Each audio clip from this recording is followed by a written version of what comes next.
დღეს დაიწყო ფაქტობრივად კამპანია, ჩვენ ვაპირებთ ქალთა საინიციატივო ჯგუფი რეგიონებში სიარულს და ამ შეხვედრების დროს ჩვენ გავაჟღერებთ ინფორმაციას თუ რატომ არის ქალების პოლიტიკური მონაწილეობა მნიშვნელოვანი და რა ბარიერები ექმნებათ ქალებს პოლიტიკაში მოსვლისას და რა არის ამისი დაუყოვნებლივი მოგვარების გზა. ეს არის გენდერული კვოტა. ჩვენ ვიცით, რომ 150 პარლამენტარიდან მხოლოდ 18 არის ქალი, რაც არის ძალიან ცოტა იმისთვის, რომ მოხდეს და რეალურად მიიღწეს მივახციოთ კრიტიკულ მასას და დადგეს გარკვეული ცვლილებები.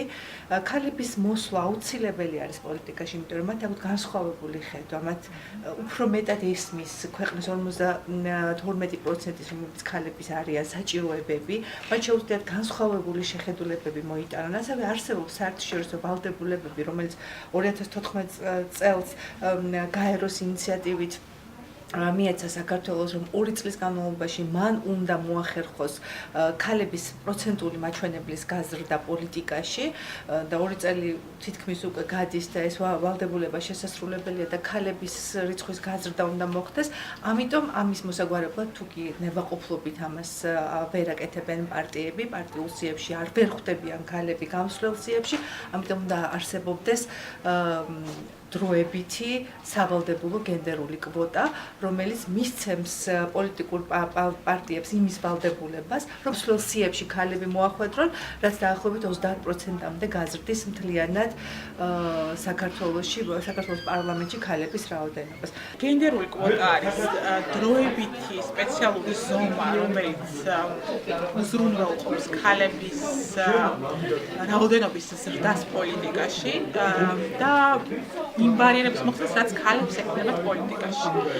დღეს ეს არის ერთადერთი გამოსავალი იმ პოლიტიკურ სისტემაში და იმ პოლიტიკურ კულტურაში, რომელშიც ჩვენ ვცხოვრობთ და იმ ტრადიციების გამორჩევის გამოც ქალებს ექმნებათ ბარიერები პოლიტიკაში და აი ამ სიტუაციაში აღმოჩნდა და გამოცდილება მსოფლიომაც და სხვა ქვეყნებისაც აჩვენა, რომ ყველაზე კარგად იმუშავებს კვოტების სისტემა, რომელიც მაკომპენსირებელია სწორედ აი დისკრიმინაციული მდგომარეობის, რომელიც დღეს აქვთ ქალებს რეალურად ამ ქვეყანაში, სწორედ იმიტომ, რომ არიან ქალები.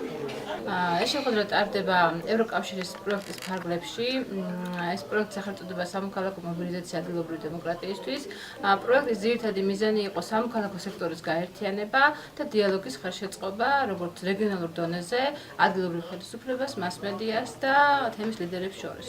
სამწუხაროდ მოქალაქეთა ჩართულობა არის ძალიან დაბალი, რაც ჩვენ ეს მარტო ამჟამად არის წლების მანძილზე მოდის და ჩვენ იმედი გვაქვს, რომ გააქტიურდებიან მოსახლეობა, მეტად ჩაერთვებიან იმ პროცესებში, რომელიც მათ ეხებათ უშუალოდ.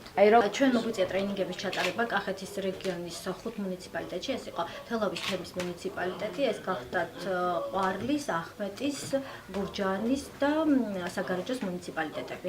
მოსახლეობა შეკრებილი იყო ყველა სოფლიდან, თემის ლიდერები ეგრეთ წოდებული, შერჩევის პრინციპი იყო ძალიან ისეთი სხვადასხვაგვარი, სიები წარმომადგენლობა იყო ძალიან სხვადასხვაგვარი, ყველა არასამთავრობო ორგანიზაციის წარმომადგენლები, ბოლოდ თემის ლიდერები და ასე შემდეგ. ტრეინინგებზედაც და საერთოდ ჩვენ შეხვედრებიდანაც გამოიკვეთა ესეთი ძალიან ისეთი საინტერესო ფაქტი. ერთის მხრივ გვაქვს მოცემულობა იმის, რომ ადგილობრივი თვითმმართველობა აცხადებს და ის ფაქტია, რომ ცდილობენ გარკვეულად გახადონ საჯარო ინფორმაცია ხელმისაწვდომი მაქსიმალურად და ცდილობენ ჩაატარონ სხვადასხვა შეხვედრები მოსახლეობისგან, თუმცა მეორეს მხრივ ყავს მოსახლეობა, რომელიც მუდმივად უჩივის ინფორმაციის ნაკლებობას, მუდმივად უჩივის სხვადასხვა ინიციატივებში ჩართულობის შესაძლებლობების შეზღუდულობას და ასევე ისინი ჩივიან ესეთ საკითხზე, რომ ამბობენ, რომ მიუხედავად იმისა, რა არის ჩვენი არჩევანი და საზოგადოების პრიორიტეტები, ყოველთვის ხდება ისე, რომ გაკეთებული და ამას ვამბობ სოფლის დონეზე. სოფლის დონეზე გაკეთებული პროექტები ყოველთვის განსხვავებული, ყოველთვის არა, მაგრამ უმეტეს შემთხვევაში განსხვავებულია საზოგადოების მიერ შერჩეული პრიორიტეტებისგან. ჩემი მიზანი არ არის დღეს თავისმართლება ან სიტყვაზე ბრალდება საზოგადოებისადმი, რომ დაუშვათ არიან ნაკლებად ჩართული და ძალიან ბევრი პროცესის დაგეგმვაში. შესაბამისად, ჩვენ შემიძლია მოვიყვანოთ ძალიან ბევრი მაგალითი, რომელიც განხორციელდა სწორედაც ჩემი და თელავერი თანამოქალაქეების ინიცირებული საკითხებით.